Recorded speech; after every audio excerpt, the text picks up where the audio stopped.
27 February 2025 ನಾನು ಈ ಒಂದು ಚಾನಲ್ ಅಲ್ಲಿ ಒಂದು ವಿಡಿಯೋ ಅಪ್ಲೋಡ್ ಮಾಡಿದ್ದೆ ಸೌಜನ್ಯ ಮರ್ಡರ್ ಕೇಸ್ ಬಗ್ಗೆ. ಆ ಒಂದು ವಿಡಿಯೋ ಯಾವ ತರ ಸೆನ್ಸೇಷನಲ್ ಆಯ್ತು ಅಂತ ಈಗ ಆಲ್ರೆಡಿ ಎಲ್ರಿಗೂ ಗೊತ್ತಿದೆ. ಅದಾದ್ಮೇಲೆ ಬಹಳಷ್ಟು ಸೋ ಕಾಲ್ಡ್ ಜ್ಞಾನಿಗಳು ಮುಂದೆ ಬಂದು ಒಂದ್ ಸವಾಲ್ ಹಾಕಿದ್ರು. ನೀವು ಹೇಳೋದಕ್ಕೆಲ್ಲ ನಿಮ್ ಹತ್ರ ಸಾಕ್ಷಿ ಇದೆ ಅಂದ್ರೆ ಆ ಸಾಕ್ಷಿನ ಪಬ್ಲಿಕ್ ಮಾಡಿ ಅಥವಾ ಕೋರ್ಟ್ ತಗೊಂಡು ಹೋಗ್ಕೊಡಿ, ಬೀದಿ ರಂಪಾಟ ಯಾಕೆ ಮಾಡ್ತಿದ್ದೀರಾ ಅಂತ. ಅದಾದ್ಮೇಲೆ ನಾನು ಒಂದು ವಿಡಿಯೋ ಮಾಡಿದೆ ಸಾಕ್ಷಿ ನಾಶ ಅಂತ. ಅಂಡ್ ಆ ಒಂದು ವಿಡಿಯೋದಲ್ಲಿ ಪಾಯಿಂಟ್ ಟು ಪಾಯಿಂಟ್ ಎಕ್ಸ್ಪ್ಲೈನ್ ಮಾಡಿದೀನಿ ಹೇಗೆ ಸೌಜನ್ಯ ಕೇಸ್ ಅಲ್ಲಿ ಬಹಳಷ್ಟು ಸಾಕ್ಷಿಗಳು ನಾಶ ಆಗಿದಾವೆ ಅಂತ. ಆದ್ರೂ ಕೆಲವೊಬ್ರದ್ದು ಮಾತ್ರ ಅದೇ ಇದ್ದಿದ್ದೆ, ಕೋರ್ಟ್ ಅಲ್ಲಿ ಹೋಗಿ ನ್ಯಾಯ ಕೇಳಿ ಬೀದಿ ರಂಪಾಟ ಯಾಕೆ ಮಾಡ್ತಿದ್ದೀರಾ ಅಂತ. ಹಾನೆಸ್ಟ್ಲಿ ಹೇಳ್ಬೇಕು ಅಂತಂದ್ರೆ, ಮನ್ಸಾಕ್ಷಿ ಮುಟ್ಕೊಂಡು ಹೇಳ್ಬೇಕು ಅಂದ್ರೆ ಸೌಜನ್ಯ ಕೇಸಲ್ಲಿ ಬಹಳಷ್ಟು ಸಾಕ್ಷಿಗಳು ನಾಶ ಆಗಿದಾವೆ. ಅಂಡ್ ಮಿಕ್ಕಿರುವಂತಹ ಸಾಕ್ಷಿಗಳನ್ನ ಇಟ್ಕೊಂಡು ಕೋರ್ಟ್ ಅಲ್ಲಿ ಹೋಗಿ ನ್ಯಾಯ ಕೇಳಿದ್ರೆ ನ್ಯಾಯ ಸಿಗೋದು ಬಹಳ ಕಷ್ಟ. ಸೊ ಏನಪ್ಪಾ ಮಾಡೋದು, ನಮ್ ಕಣ್ಣು ಮುಂದೆನೆ ಆರೋಪಿಗಳು ಐಷಾರಾಮಿ ಜೀವನ ನಡೆಸ್ತಿದ್ದಾರೆ, ಆದ್ರೆ ಸಾಕ್ಷಿ ಇಲ್ದೆ ಅವ್ರನ್ನೇನು ಮಾಡಕ್ ಆಗ್ತಿಲ್ವಲ್ಲ ಅಂತ ಬೇಜಾರಲ್ಲಿ ಇರ್ಬೇಕಾದ್ರೆ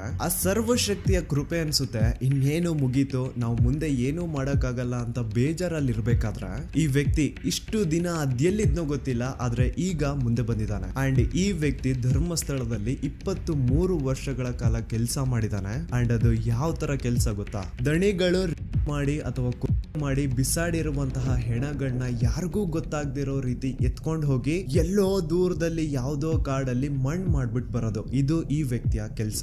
ಒಂದ್ ಅಂದಾಜು ಪ್ರಕಾರ ಈ ವ್ಯಕ್ತಿ ತನ್ನ 20 ಇಯರ್ಸ್ ಆಫ್ ಸರ್ವಿಸ್ ಅಲ್ಲಿ ಸುಮಾರು 1,000ಕ್ಕಿಂತ ಹೆಚ್ಚು ಹೆಣಗಳನ್ನ ಧರ್ಮಸ್ಥಳದ ಸುತ್ತಮುತ್ತ ಪ್ರದೇಶದಲ್ಲಿ ಅಕ್ರಮವಾಗಿ ಮಣ್ಣು ಮಾಡಿದಾನೆ. ಅಂಡ್ ಆ ಹೆಣಗಳನ್ನ ಎಲ್ಲೆಲ್ಲಿ ಮಣ್ಣು ಮಾಡಿದಾನೆ ಅನ್ನುವಂತಹ ವಿಷಯ ಇವನೊಬ್ನಿಗೆ ಬಿಟ್ರೆ ಇನ್ ಯಾರಿಗೂ ಗೊತ್ತಿಲ್ಲ. And now he is ready to take out all those bodies because ಈಗ ಈತನ್ಗೆ ಪಾಪ ಪ್ರಜ್ಞೆ ಅನ್ನೋದು ಬಂದಿದೆ. ಅಂಡ್ ಈಗ ಅಸಲಿ ಆಟ ಶುರು. ಆಟ ಅಲ್ಲ, ಶಿವ ತಾಂಡವ ಈ ಸತಿ.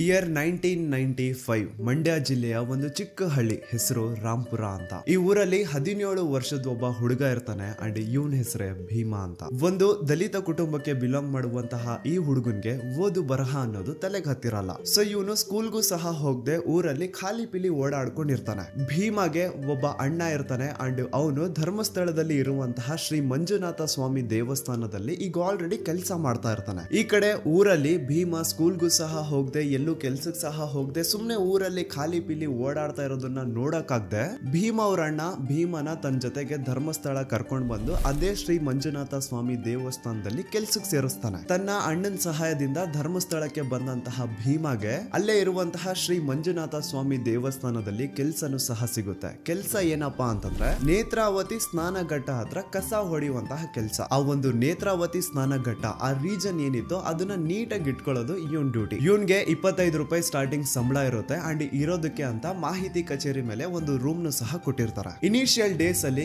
ಎಲ್ಲಾನು ತುಂಬಾ ಚೆನ್ನಾಗಿರುತ್ತೆ. ಇವನ್ ತನ್ ಪಾಡಿಗೆ ತನ್ನ ಕೆಲಸ ಮಾಡ್ಕೊಂಡು ಜನ ಸೇವೆ ಮಾಡ್ಕೊಂಡು ಕಸ ಗುಡಿಸ್ಕೊಂಡು ಆರಾಮಾಗಿರ್ತಾನೆ. ಅಂಡ್ ತಿಂಗಳು ಕೊನೆ ಬಂತು ಅಂದ್ರೆ ವೀರೇಂದ್ರ ಜೈನ್ ಅವ್ರ ಹತ್ರ ಹೋಗಿ ಸ್ಯಾಲ್ರಿನು ಇಸ್ಕೊಳ್ತಾ ಇರ್ತಾನೆ. ಮಂತ್ ಎಂಡ್ ಅಲ್ಲಿ ವೀರೇಂದ್ರ ಜೈನ್ ಎಲ್ಲಾರ್ಗು ಸ್ಯಾಲ್ರೀಸ್ ಕೊಡ್ತಾ ಇದ್ದಿದ್ದು. ಅಂಡ್ ಭೀಮಾ ಅಂತಹ ಯಾರಾದ್ರೂ ದಲಿತ ಸಮುದಾಯಕ್ಕೆ ಬಿಲಾಂಗ್ ಮಾಡುವಂತವ್ರು ದುಡ್ಡು ಇಸ್ಕೊಳಕ್ ಬಂದ್ರೆ ಆಯಪ್ಪ ವೀರೇಂದ್ರ ಜೈನ್ ಏನ್ ಮಾಡೋನು ಅಂದ್ರೆ ನೀಟಾಗಿ ದುಡ್ಡನ್ನ ಕೈ ಕೊಡೋ ಬದಲು ಹಿಂಗೆ ಬುಟ್ಟಿ ಒಳಗಡೆಯಿಂದ ಹಣ ಎತ್ಕೊಂಡು ಅವ್ರ ಕಡೆ ಬಿಸಾಡೋರಂತ. ಚಿಕ್ಕ ವಯಸ್ಸಿಂದನೂ ಜಾತಿ ಭೇದ ಭಾವ ನೋಡ್ಕೊಂಡು ಬೆಳೆದಿರುವಂತಹ ಭೀಮಾಗೆ ಇದೇನು ಹೊಸ ವಿಷಯ ಇರಲಿಲ್ಲ. ಸೊ ಇವನು ಸ್ಯಾಲ್ರಿ ಇಸ್ಕೊಂಡು ಅದೇ ಒಂದು 25 ರೂಪಾಯಿಲಿ ತನ್ನ ಆರಾಮ್ ಜೀವನ ನಡೆಸ್ತಾ ಇದ್ದ. ಆದ್ರೆ slowly he started to notice something mysterious. ತಾನೇನು ನೇತ್ರಾವತಿ ಸ್ನಾನ ಘಟ್ಟದಲ್ಲಿ ಕಸ ಗುಡಿಸುವಂತಹ ಕೆಲಸ ಮಾಡ್ತಾ ಇದ್ನೋ ಅದೇ ಒಂದು ನೇತ್ರಾವತಿ ನದಿ ತೀರದಲ್ಲಿ ಡೈಲಿ ಒಂದು ಹೆಣ ಬೀಳೋದು. ನೋಡೋರ್ಗ್ ಹೇಗ್ ಅನ್ಸೋದು ಅಂದ್ರೆ ಯಾರೋ ಪಾಪ ನೀರಿಗೆ ಬಿದ್ದು ಸತ್ ಹೋಗಿರ್ಬೇಕು ಅಂತ ಜನ ಅನ್ಕೊಳ್ಳೋರು. ಆದ್ರೆ ನೀರಲ್ಲಿ ಬಿದ್ದು ಸತ್ತಂತವರ ಮೃತದೇಹ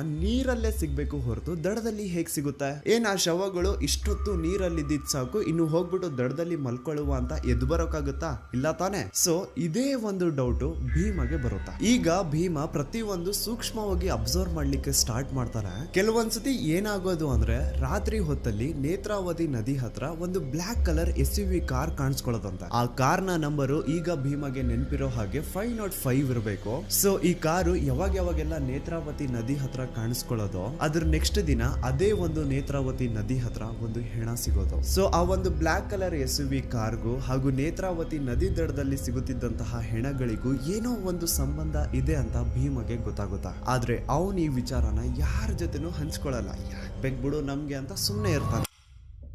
ದೆನ್ ಬರ್ತಾ ಭೀಮ ಕೆಲ್ಸಕ್ಕೆ ಸೇರ್ಕೊಂಡಿದ್ದು 2-3 ವರ್ಷ ಆದ್ಮೇಲೆ ಭೀಮನ ಸೂಪರ್ವೈಸರ್ ರಾಜೇಂದ್ರ ದಾಸ್ ಭೀಮನ ಕರೆಸಿ ಒಂದು ಅಪರಿಚಿತ ಮಹಿಳೆಯ ಹೆಣ ಸಿಕ್ಕಿದೆ, ಅದನ್ನ ಯಾರಿಗೂ ಗೊತ್ತಾಗ್ದಿರೋ ರೀತಿ ಎಲ್ಲಾದ್ರೂ ದೂರದಲ್ಲಿ ತಗೊಂಡು ಹೋಗಿ ನೀನ್ ಮಣ್ಣು ಮಾಡ್ಬೇಕು. ಇಷ್ಟನೋ ಕಷ್ಟನೋ ಭೀಮ ಈ ಒಂದು ಕೆಲ್ಸನ ಒಪ್ಕೊಳ್ಳೇಬೇಕಿತ್ತು, ಇಲ್ಲ ಅನ್ನೋ ಆಗಿರ್ಲಿಲ್ಲ. ಏನೋ ಇದೊಂದ್ಸತಿ ಈ ಕೆಲ್ಸ ಮಾಡು ಅಂತವ್ರೆ, ಬಿಡು ಮಾಡ್ಕೊಡುವ ಅಂತ ಭೀಮ ಆ ಕೆಲ್ಸನ ಮಾಡ್ಕೊಡ್ತಾನೆ. ಆದ್ರೆ ಮುಂದೆ ಹೋಗಿ ಅಪರಿಚಿತ ಹೆಣಗಳನ್ನ ಅಕ್ರಮವಾಗಿ ಹೂತ್ ಹಾಕೋದೆ ಭೀಮನ ಕೆಲ್ಸ ಆಗೋಗುತ್ತಾ. ಯಾವ ಒಂದು ಮಾಹಿತಿ ಕಚೇರಿ ಮೇಲೆ ಭೀಮಗೆ ರೂಮ್ ಕೊಟ್ಟಿದ್ರೋ ಅದೇ ಒಂದು ಮಾಹಿತಿ ಕಚೇರಿಯಿಂದ ಭೀಮಗೆ ಡೈಲಿ ಕಾಲ್ ಬರುತ್ತೆ. ಅಂಡ್ ಆ ಕಾಲ್ ಅಲ್ಲಿ ಭೀಮನ ಸೂಪರ್ವೈಸರ್ಸ್ ಇಂತಿಂತ ಕಡೆ ಹೆಣ ಬಿದ್ದಿದೆ ಅಂತ ಹೇಳೋರು. ಅಲ್ಲಿಗೆ ಭೀಮ ಹೋಗಿ ಆ ಹೆಣನ ಎತ್ಕೊಂಡು ಯಾರಿಗೂ ಗೊತ್ತಾಗದಿರೋ ರೀತಿ ಕದ್ದು ಮುಚ್ಚಿ ಎಲ್ಲಾದ್ರೂ ದೂರದ ಪ್ರದೇಶದಲ್ಲಿ ಅದನ್ನ ಮಣ್ಣು ಮಾಡ್ಬಿಟ್ಟು ಬರೋಣ. ಡೈಲಿ 1-2 ಹೆಣಗಳನ್ನ ಹೂತಾಕೋದೆ ಇದನ್ ಕೆಲ್ಸ. ಬೆಳಿಗ್ಗೆ ಒಂದು ಹೆಣ ಬಿದ್ದಿದೆ, ಹೋಗಿ ಹೂತಾಕಿ ಬಾ ಅಂತ ಮಾಹಿತಿ ಕಚೇರಿಯಿಂದ ಕಾಲ್ ಬರೋದು. ತಕ್ಷಣಕ್ಕೆ ಭೀಮ ಹೋಗಿ ಆ ಒಂದು ಹೆಣನ ಹೂತಾಕಿ ಬಂದು ಚೂರ್ ರೆಸ್ಟ್ ಮಾಡ್ತಿದ್ದಂಗೆ ಸಂಜೆ ಅಷ್ಟರಲ್ಲಿ ಇನ್ನೊಂದ್ಸತಿ ಕಾಲ್ ಬರೋದು. ಅಗೇನ್ ಭೀಮ ಹೋಗಿ ಇನ್ನೊಂದು ಹೆಣನ ಅಕ್ರಮವಾಗಿ ಹೂತಾಕ್ ಬರೋಣ. ಈ ಭೀಮ ಈ ತರ ಬಹಳಷ್ಟು ಹೆಣಗಳನ್ನ ಅಕ್ರಮವಾಗಿ ಹೂತಾಕಿದಾನೆ. ಅಂಡ್ ತನ್ನ ಹೂತಾಕಿರುವಂತಹ ಹೆಣಗಳಲ್ಲಿ ಬಹಳಷ್ಟು ಹೆಣಗಳು ಹೆಂಗಸರ್ದಿರುತ್ತೆ ಹಾಗೂ ಅಪ್ರಾಪ್ತ ವಯಸ್ಸಿನ ಬಾಲಕಿಯರ್ದಿರುತ್ತೆ. ಸೊ ಭೀಮಗೆ ಆಗಿಂದಾನೆ ಪಾಪ ಪ್ರಜ್ಞೆ ಅನ್ನೋದು ಕಾಡ್ತಾ ಇರುತ್ತೆ. ಅಂಡ್ ಇವನು ಬೇಸತ್ ಹೋಗಿರ್ತಾನೆ ತಾನು ಮಾಡ್ತಿರುವಂತಹ ಕೆಲ್ಸದಿಂದ. ಇವನ್ಗೂ ಮದ್ವೆ ಆಗಿರುತ್ತೆ, ಮಕ್ಕಳಿರ್ತಾರೆ, ಅದನ್ನು ಹೆಣ್ಣು ಮಕ್ಕಳಿರ್ತಾರೆ. ಸೊ ಕಂಡವ್ರ ಹೆಣ್ಮಕ್ಳನ್ನ ಅವ್ರ ಮನೆಯವ್ರಿಗೂ ತಿಳಿಸದೆ ಪ್ರಾಪರ್ ಅಂತ್ಯಕ್ರಿಯೆ ಅನ್ನೋದು ಮಾಡದೆ ತಾನು ಹೋಗಿ ಅಕ್ರಮವಾಗಿ ಮಣ್ಣು ಮಾಡಿ ಬರ್ತಾ ಇದ್ರೆ ಎಲ್ಲಿ ಆ ಪಾಪ ತನ್ನ ಮಕ್ಕಳಿಗೂ ತಟ್ಟುಬಿಡುತ್ತೆ ಅನ್ನೋದೊಂದು ಭಯ ಇವನ್ಗೆ. ಆದ್ರೆ ಬೇರೆ ಆಪ್ಷನ್ ಇಲ್ಲ, ಬೇರೆ ವಿಧಿನೇ ಇಲ್ಲ. ಆ ಮಾಹಿತಿ ಕಚೇರಿ ಅವ್ರಿಗೆ ತನ್ನ ಸೂಪರ್ವೈಸರ್ಸ್ಗೆ ನಾನು ಇನ್ಮೇಲೆ ಇಂದ ಈ ಕೆಲಸ ಮಾಡಲ್ಲ ಅಂತ ಏನಾದ್ರು ಹೇಳ್ಬಿಟ್ರೆ ಅವರು ಇವನ್ನ ತುಂಡು ತುಂಡಾಗಿ ಕತ್ತರಿಸ್ತೀವಿ ಅಂತ ಹೆದರ್ಸಿರ್ತಾರ. ಹೋಗ್ಲಿ ಅಟ್ಲೀಸ್ಟ್ ಪೊಲೀಸ್ ಅವ್ರಿಗಾದ್ರೂ ಈ ವಿಷಯನ ತಿಳಿಸೋಣ, ಪೊಲೀಸ್ ಅವರಿಂದಾದ್ರೂ ಹೆಲ್ಪ್ ತಗೊಳ್ಳೋಣ ಅಂದ್ರೆ ಅಲ್ಲಿನ ಪೊಲೀಸ್ ಅವರು, ಬೆಳ್ತಂಗಡಿ ಪೊಲೀಸ್ ಸ್ಟೇಷನ್ ನ ಪೊಲೀಸ್ ಅವರೆಲ್ಲ ವೀರೇಂದ್ರ ಜೈನ್ ನ ಚಾಟುಗಳು. ಅವ್ರಿಗೆ ಸರ್ಕಾರದಿಂದ ಒಂದು ಸಂಬಳ ಸಿಗ್ತಾ ಇದ್ರೆ ವೀರೇಂದ್ರ ಜೈನ್ ಇಂದ ಇನ್ನೊಂದು ಸಂಬಳ ಸಿಗ್ತಾ ಇರುತ್ತೆ. ಭೀಮ ತನ್ನ ಕಣ್ಣಾರೆ ಕಂಡಿದ್ದಾನೆ, ಈ ಬೆಳ್ತಂಗಡಿ ಪೊಲೀಸ್ ಅವರು ಪ್ರತಿ ತಿಂಗಳು 1ನೇ ತಾರೀಕು ವೀರೇಂದ್ರ ಜೈನ್ ನ ಮನೆ ಮುಂದೆ ಬಂದು ನಾಯಿಗಳ ತರ ನಿಂತಿರೋರಂತೆ. ಅಂಡ್ ವೀರೇಂದ್ರ ಜೈನ್ ಬಂದು ಅವ್ರಗಳಿಗೆ ಬಿಸ್ಕೆಟ್ ತರ ಹಣ ಹಂಚ್ತಾ ಇದ್ದಿದ್ದು. ಆಗಿನ ಬೆಳ್ತಂಗಡಿ ಪೊಲೀಸ್ ಅವರು ಎಷ್ಟು ಕರಪ್ಟೆಡ್ ಇದ್ರು ಅಂತ ಒಂದು ಇನ್ಸಿಡೆಂಟ್ ಮೂಲಕ ನಿಮ್ಗೆ ಎಕ್ಸ್ಪ್ಲೇನ್ ಮಾಡ್ತೇನೆ. 2010 ಧರ್ಮಸ್ಥಳ ಕಲ್ಲೇರಿ ಹತ್ರ ಒಂದು ರೋಡ್ ಸೈಡ್ ಅಲ್ಲಿ ಪೆಟ್ರೋಲ್ ಪಂಪ್ ಇರುತ್ತೆ. ಅಂಡ್ ಆ ಒಂದು ಪೆಟ್ರೋಲ್ ಪಂಪ್ ಇಂದ ಸುಮಾರು 200 ಮೀಟರ್ ದೂರ ಸ್ವಲ್ಪ ಜನರ ಕಡಿಮೆ ಓಡಾಟ ಇರುವಂತಹ ಜಾಗದಲ್ಲಿ ಒಂದು 14 ರಿಂದ 15 ವರ್ಷದ ಹುಡುಗಿಯ ಹೆಣ ಬಿದ್ದಿರೋತ. ಯಾರೋ ಆ ಹುಡುಗಿನ ಮರ್ಡರ್ ಮಾಡಿ ಸಾಯಿಸಿದ್ದಾರೆ ಅಂತ ಆ ಹುಡುಗಿಯ ದೇಹ ನೋಡಿದ್ರೆ ಕ್ಲಿಯರ್ ಆಗಿ ಗೊತ್ತಾಗ್ತಾ ಇರುತ್ತೆ. ಆ ಹುಡುಗಿಯ ಮೈ ಮೇಲೆ ಒಂದು ಶರ್ಟ್ ಮಾತ್ರ ಇರುತ್ತೆ, ಕೆಳಗಡೆ ಸ್ಕರ್ಟ್ ಆತರ ಏನೂ ಇರಲ್ಲ. ಇನ್ನರ್ ವೇರ್ಸ್ ಸಹ ಮಿಸ್ಸಿಂಗ್ ಇರ್ತವೆ. ಅಂಡ್ ಆ ಹುಡುಗಿಯ ಸ್ಕೂಲ್ ಬ್ಯಾಗ್, ಬುಕ್ಸ್ ಎಲ್ಲ ಅಲ್ಲೆಲ್ಲೇ ಬಿದ್ದಿರ್ತವೆ. ಭೀಮನ ಮಾಹಿತಿ ಕಚೇರಿಯವರು ಆ ಹುಡುಗಿಯ ಹೆಣ ಸಿಕ್ಕಿದೆ ಅಂತೆ, ಅವಳನ್ನ ಮಣ್ಣು ಮಾಡ್ಬಿಟ್ ಬಾ ಅಂತ ಸ್ಪಾಟ್ ಕಳ್ಸಿರ್ತಾರೆ. ಅಂಡ್ ಭೀಮ ಸ್ಪಾಟ್ ಬಂದು ನೋಡ್ತಾನೆ, ಅಲ್ಲಿ ಆಲ್ರೆಡಿ ಆ ಹುಡುಗಿಯ ಮೃತದೇಹ ಹತ್ರ 2 ಪೊಲೀಸ್ ಅವ್ರು ನಿಂತಿರ್ತಾರೆ. ಹೇಳ್ಬೇಕು ಅಂದ್ರೆ ಅನ್ನ ತಿನ್ನೋ ಮನುಷ್ಯರು ಏನಾದ್ರು ಆ ಪೊಲೀಸ್ ಅವ್ರು ಆಗಿದ್ರೆ ಆ ಹುಡುಗಿ ಯಾರು, ಅವಳು ಯಾರ ಮಗಳು, ಅವಳು ಅಲ್ಲಿಗೆ ಹೇಗ್ ಬಂದ್ಲು, ಅವಳ ಜೊತೆ ಆತರ ಘೋರ ಕೃತ್ಯ ಮಾಡಿದವ್ರು ಯಾರು, ಅದನ್ನೆಲ್ಲ ಕಂಡು ಹಿಡಿದು ಆ ಹುಡುಗಿಯ ಬಾಡಿನ ಮನೆಯವ್ರಿಗೆ ತಲುಪಿಸ್ಬೇಕಿತ್ತು. ಆದ್ರೆ ಪೊಲೀಸ್ ಅವ್ರು ಏನ್ ಮಾಡ್ತಾರೆ ಗೊತ್ತಾ, ಸ್ಪಾಟ್ಗೆ ಭೀಮ ಬಂದಿದ ತಕ್ಷಣ ಅವನ ಕೈಯಿಂದ ಒಂದು ಗುಂಡಿ ತೋರಿಸಿ ಆ ಒಂದು ಗುಂಡಿ ಒಳಗಡೆ ಆ ಹುಡುಗಿಯ ಬಾಡಿನ ಮುಚ್ಚಾಕು ಅಂತ ಹೇಳ್ತಾರೆ. ಆ ಕಡೆ ಭೀಮ ಗುಂಡಿನ ತೋಡ್ತಾ ಇರ್ಬೇಕಾದ್ರೆ ಈ ಕಡೆ ಪೊಲೀಸ್ ಅವ್ರಿಗೆ ಆ ಹುಡುಗಿಯ ಸ್ಕೂಲ್ ಬುಕ್ಸ್ ಇಂದ ಅವಳ ಅಡ್ರೆಸ್ ಸಿಕ್ಕಿರುತ್ತೆ, ಪಟ್ರಾಮೆ ವಿಲೇಜ್ ಅಂತ ಇರುತ್ತೆ. ಇದನ್ನ ಕೇಳಿಸ್ಕೊಂಡು ಭೀಮ ಹೇಳ್ತಾನೆ, ಸರ್ ಅಡ್ರೆಸ್ ಸಿಕ್ಕಿದೆಯಲ್ಲ, ಅಟ್ಲೀಸ್ಟ್ ಮನೆಯವ್ರಿಗೆ ವಿಷಯ ಆದ್ರೂ ತಿಳಿಸಿ, ಅವ್ರಾದ್ರೂ ಅಟ್ಲೀಸ್ಟ್ ಈ ಹುಡುಗಿಗೆ ಪ್ರಾಪರ್ ವೇಲಿ ಅಂತ್ಯಕ್ರಿಯೆ ಆದ್ರೂ ಮಾಡ್ಕೊಳ್ತಾರೆ ಅಂತ ಹೇಳಿದ್ರೆ ಆ ಪೊಲೀಸ್ ಆಫೀಸರು ಮುಚ್ಕೊಂಡು ನಿನ್ಗೆ ಹೇಳಿರುವಂತಹ ಕೆಲಸ ನೀನ್ ಮಾಡು ಅಂತ ಅವಾಜ್ ಹಾಕ್ತಾನಂತೆ. ಪಾಪ ಆ ಹುಡುಗಿ ಯಾರ ಮಗಳಿದ್ಲೋ ಗೊತ್ತಿಲ್ಲ, ಆದ್ರೆ ಮಣ್ಣಲ್ಲಿ ಗುರ್ತಿಲ್ದೇನೆ ಮಣ್ಣಾಗ್ಬಿಟ್ಟಿರ್ತಾಳೆ. ಇದೇ ತರ ಸುಮಾರು ಜನ ಹೆಂಗಸರದು, ಅಪ್ರಾಪ್ತ ವಯಸ್ಸಿನ ಬಾಲಕಿಯರದು ಎಷ್ಟೋ ಹೆಣಗಳನ್ನ ಭೀಮ ಅಕ್ರಮವಾಗಿ ಪೊಲೀಸ್ ಅವರು ಮುಂದೆನೆ ಮಣ್ಣು ಮಾಡಿರ್ತಾನೆ.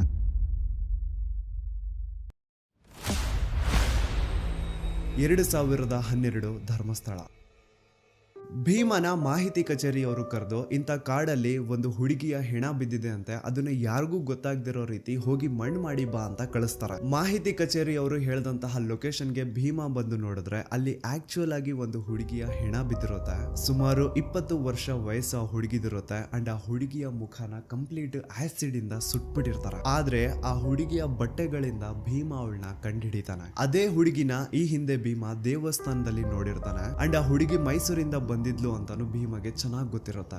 ಸೊ ನಿನ್ನೆ ದೇವಸ್ಥಾನದಲ್ಲಿ ನೋಡಿದಂತಹ ಅದೇ ಹುಡುಗಿ ಈಗ ಅವನ್ ಮುಂದೆ ಹೆಣ ಆಗಿ ಬಿದ್ದಿರ್ತಾಳೆ. ಅವಳ ದೇಹದ ಮೇಲೆ ಸರಿಯಾದ ಬಟ್ಟೆಗಳಿರಲ್ಲ, ಒಳ ಉಡುಪುಗಳೆಲ್ಲ ಕಾಣೆ ಆಗಿರ್ತವೆ, ಬಾಡಿ ಮೇಲೆಲ್ಲ multiple fractures and clearly body ನೋಡಿ ಗೊತ್ತಾಗ್ತಾ ಇರುತ್ತೆ ಅವಳ ಜೊತೆ ನಡೆದಿದೆ ಅಂತ. ಅಂಡ್ ಅವಳ ದೇಹನ ಒಂದು ನ್ಯೂಸ್ ಪೇಪರ್ ಇಂದ ಕವರ್ ಮಾಡಿರ್ತಾರೆ ಹಾಳಾದವರು. ಭೀಮಾಗೆ ಮಾಹಿತಿ ಕಚೇರಿಯವರು ಏನ್ ಹೇಳಿರ್ತಾರೆ ಅಂದ್ರೆ ಅವಳ ಬಾಡಿನ ಒಂದು ಕಡೆ ಮಣ್ಣು ಮಾಡು ಅಂಡ್ ಅವಳಿಗೆ ಸಂಬಂಧ ಪಡುವಂತಹ ವಸ್ತುಗಳನ್ನ ಇನ್ನೊಂದು ಕಡೆ ಮಣ್ಣು ಮಾಡು, ಎರಡು ಒಂದೇ ಕಡೆ ಇರಬಾರ್ದು ಅಂತ ಕ್ಲಿಯರ್ ಇನ್ಸ್ಟ್ರಕ್ಷನ್ಸ್ ಕೊಟ್ಟಿರ್ತಾರೆ. ಮಾಹಿತಿ ಕಚೇರಿಯ ತನ್ನ ಸೂಪರ್ವೈಸರ್ಸ್ ಹೇಳ್ದಂಗೆ ಭೀಮಾ 2 ಗುಂಡಿ ತೋಡಿ 2 ಬೇರೆ ಬೇರೆ ಕಡೆ ಗುಂಡಿ ತೋಡಿ ಒಂದರಲ್ಲಿ ಆ ಹುಡುಗಿಯ ದೇಹನ ಮುಚ್ಚಾಕ್ತಾನೆ, ಇನ್ನೊಂದರಲ್ಲಿ ಅವಳಿಗೆ ಸಂಬಂಧ ಪಡುವಂತಹ ವಸ್ತುಗಳನ್ನ ಮುಚ್ಚಾಕ್ತಾನೆ. ಇದೇ ರೀತಿ ಭೀಮಾ ಆ ಒಂದು ಧರ್ಮಸ್ಥಳದ ಸುತ್ತಮುತ್ತ ಪ್ರದೇಶದಲ್ಲಿ ಎಷ್ಟು ಹೆಣಗಳನ್ನ ಅಕ್ರಮವಾಗಿ ಊತಾಕಿದನೋ ಅವನ್ಗೆನೆ ಲೆಕ್ಕ ಇಲ್ಲ. ಹೆಂಗಸರು, ಅಪ್ರಾಪ್ತ ವಯಸ್ಸಿನ ಬಾಲಕಿಯರು, ಭಿಕ್ಷುಕರು, ಈವನ್ ದೇವಸ್ಥಾನದ ಮುಂದೆ ಬಂದು ಕುತ್ಕೊಳ್ತಿದ್ದಂತಹ ಭಿಕ್ಷುಕರನ್ನು ಸಹ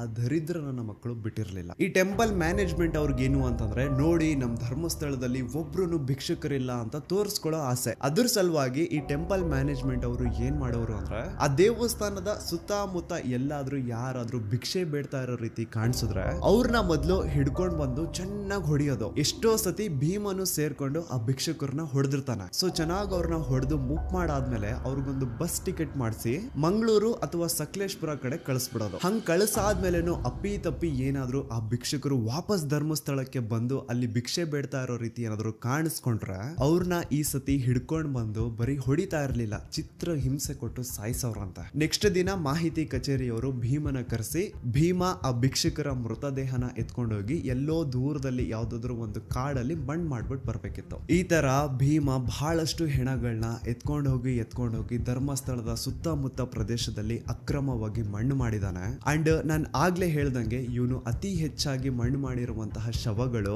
ಒಂದು ಹೆಂಗಸರದು, ಇನ್ನೊಂದು ಅಪ್ರಾಪ್ತ ವಯಸ್ಸಿನ ಬಾಲಕಿಯರದು. ಅಂಡ್ ಈ ಮಹಿಳೆಯರದು ಹಾಗೂ ಅಪ್ರಾಪ್ತ ವಯಸ್ಸಿನ ಬಾಲಕಿಯರದು ಶವಗಳು ಭೀಮಾಗೆ ಧರ್ಮಸ್ಥಳದಲ್ಲಿ ಇರುವಂತಹ ರಜತಾದ್ರಿ, ಗೋದಾವರಿ, ಸಾಕೇತ್, ನೇತ್ರಾವತಿ, ಗಂಗೋತ್ರಿ ಅಂಡ್ ನರ್ಮದಾ ಈ ಒಂದು ಹೆಸರಿರುವಂತಹ ಲಾಡ್ಜಸ್ ಅಲ್ಲಿ ಅವುಗಳ ರೂಮ್ಸ್ ಅಲ್ಲಿ ಸಿಗ್ತಾ ಇದ್ದಿದ್ದು. ಅಂಡ್ ಈ ಎಲ್ಲಾ ಲಾಡ್ಜಸ್ ದಣಿಗಳದು. ಅಂಡ್ ಆ ಹೆಣ್ಮಕ್ಳದ್ದು ಏನು ಶವಗಳು ಸಿಗ್ತಾ ಇತ್ತೋ ಅವ್ರ ಮೈ ಮೇಲೆ ಪ್ರಾಪರ್ ಬಟ್ಟೆಗಳು ಇರ್ತಾ ಇರ್ಲಿಲ್ಲ. ಪ್ರತಿ ಒಂದು ಕೇಸಲ್ಲಿ ಅವ್ರ ಇನ್ನರ್ ವೇರ್ಸ್ ಮಿಸ್ಸಿಂಗ್ ಇರೋದು ಅಂಡ್ ಅವ್ರ ಮೈ ಮೇಲೆ ಆಗಿರುವಂತಹ ಗಾಯಗಳು, ಅವ್ರ ತುಟಿನ ಕಚ್ಚಿರುವಂತಹ ರೀತಿ ಅದೆಲ್ಲಾನು ಕ್ಲಿಯರ್ ಆಗಿ ಹೇಳ್ತಾ ಇರುತ್ತೆ ಅವ್ರ ಜೊತೆ ಇದೆ ಅಂತ. ಇಷ್ಟೆಲ್ಲ ಕಣ್ಣು ಮುಂದೆ ನಡೀತಾ ಇದ್ರು ಲೋಕಲ್ ಪೊಲೀಸ್ ಅವರಲ್ಲಿ ಒಬ್ರು ಆರೋಪಿನ ಹಿಡಿಯುವಂತಹ ಏನಂದ್ರೆ ಏನು ಪ್ರಯತ್ನ ಮಾಡ್ತಿದ್ದಿಲ್ಲ ಅಂತ. ಈವನ್ ಸಿಗುವಂತಹ ಡೆಡ್ ಬಾಡೀಸ್ ನ ಸಹವಾಸಕ್ಕೆ ಪೊಲೀಸ್ ಅವ್ರು ಹೋಗ್ತಿದ್ದಿಲ್ಲ. ಸೊ ಯಾಕೆ ಅಲ್ಲಿನ ಪೊಲೀಸ್ ಅವ್ರಿಗೆ ಯಾರ್ದು ಅಂತ ಭಯ ಇತ್ತು. ಅಂಡ್ ನಾನು ಸೌಜನ್ಯ ಕೇಸ್ ಬಗ್ಗೆ ಮೊದಲನೇ ವಿಡಿಯೋ ಮಾಡಿದಾಗ ಅದರಲ್ಲಿ ನಾರಾಯಣ ಹಾಗೂ ಅವ್ರ ತಂಗಿ ಯಮುನಾನ ಬ್ರೂಟ್ ಮರ್ಡರ್ ಕೇಸ್ ಬಗ್ಗೆ ಹೇಳಿದ್ದೆ ಗೊತ್ತಾ. ಆನೆ ಮಾವುತ ನಾರಾಯಣ ಹಾಗೂ ಅವ್ರ ತಂಗಿ ಯಮುನಾ ಬಗ್ಗೆ ಕೇಳಿದಾಗ ಇವ್ರು ಕೆಲವೊಂದು ಹೊಸ ವಿಷಯ ಹೇಳ್ತಾರೆ. ಅದೇನಂತಂದ್ರೆ ನಾರಾಯಣ ಅವರು ಪಾಪ ಶ್ರೀ ಮಂಜುನಾಥ ಸ್ವಾಮಿ ದೇವಸ್ಥಾನದ ಎದುರುಗಡೆ ಇರುವಂತಹ ಅಶ್ವತ್ ಕಟ್ಟೆಗೆ ಡೈಲಿ ನಮಸ್ಕಾರ ಹಾಕ್ಲಿಕ್ಕೆ ಅಂತ ಬರೋರಂತೆ. ಅಂಡ್ ಅವ್ರ ಆತರ ಬಂದಾಗ ಈ ಟೆಂಪಲ್ ಮ್ಯಾನೇಜ್ಮೆಂಟ್ ಅವರು ಭೀಮಾ ಅಂತಹ ಕೆಲ್ಸದವ್ರನ್ನ ಕರೆಸ್ಬಿಟ್ಟು ಅವ್ರ ಕೈಯಲ್ಲಿ ನಾರಾಯಣನ ಚೆನ್ನಾಗಿ ಹೊಡ್ಸವ್ರಂತೆ. ಅಂಡ್ ಇನ್ನು ನಾರಾಯಣ ಅವ್ರ ತಂಗಿ ಯಮುನಾ ಏನಿದ್ರು ಅವ್ರ ಮೇಲೆ ಗಾರ್ಡನ್ ಸೂಪರ್ವೈಸರ್ ರಾಜೇಂದ್ರ ರಾಯ್ ತುಂಬಾ ಕೆಟ್ಟ ದೃಷ್ಟಿ ಇಟ್ಟಿರ್ತಾನಂತೆ. ಪಾಪ ಅಯ್ಯಮ್ಮ ಹೋಗ್ಬೇಕಾದ್ರೆ ಬರ್ಬೇಕಾದ್ರೆ ಅವಳನ್ನ ಚುಡಾಯಿಸೋದು, ಬರ್ತೀಯಾ ಅಂತ ಕೇಳೋದು, ಹಿಂಗೆಲ್ಲ ಕೆಟ್ಟದಾಗಿ ಬಿಹೇವ್ ಮಾಡ್ತಿದ್ನಂತ. ಅಂಡ್ ಇದನ್ನೆಲ್ಲ ತನ್ನ ಕಣ್ಣಾರೆ ಕಂಡಿದ್ದಾನೆ. 21 ಸೆಪ್ಟೆಂಬರ್ 2012 ಅವತ್ತಿನ ದಿನ ಆನೆ ಮಾವುತ ನಾರಾಯಣ ಅವ್ರ ಮನೆಗ್ ನುಗ್ಗಿ ನಾರಾಯಣ ಅವ್ರನ್ನ ಸಾಯಿಸಿ ಅವ್ರ ತಂಗಿ ಯಮುನನ ರೇಪ್ ಅಂಡ್ ಮರ್ಡರ್ ಮಾಡಿದ್ದು ಇದೇ ರಾಜೇಂದ್ರ ರೈ ಅಂತ. ಅಂಡ್ ಇವನ್ನ ಅಲ್ಲಿ ಕಳಿಸಿದ್ದು ಚಿಕ್ಕ ದಣಿಗಳು ಹರ್ಷೇಂದ್ರ ಕುಮಾರ್. ಆನೆ ಮಾವುತನ ಸಾಯಿಸಿ ಆ ಜಾಗದ ಆಸ್ತಿ ಪತ್ರಗಳನ್ನ ಎತ್ಕೊಂಡ್ ಬಾ ಅಂತ ಈ ರಾಜೇಂದ್ರ ರೈನ ಅಂಡ್ ಅವ್ನ ಇಡೀ ಗ್ಯಾಂಗ್ ನ ಈ ಹರ್ಷೇಂದ್ರ ಕುಮಾರ್ ಕಳ್ಸಿದ್ನಂತ.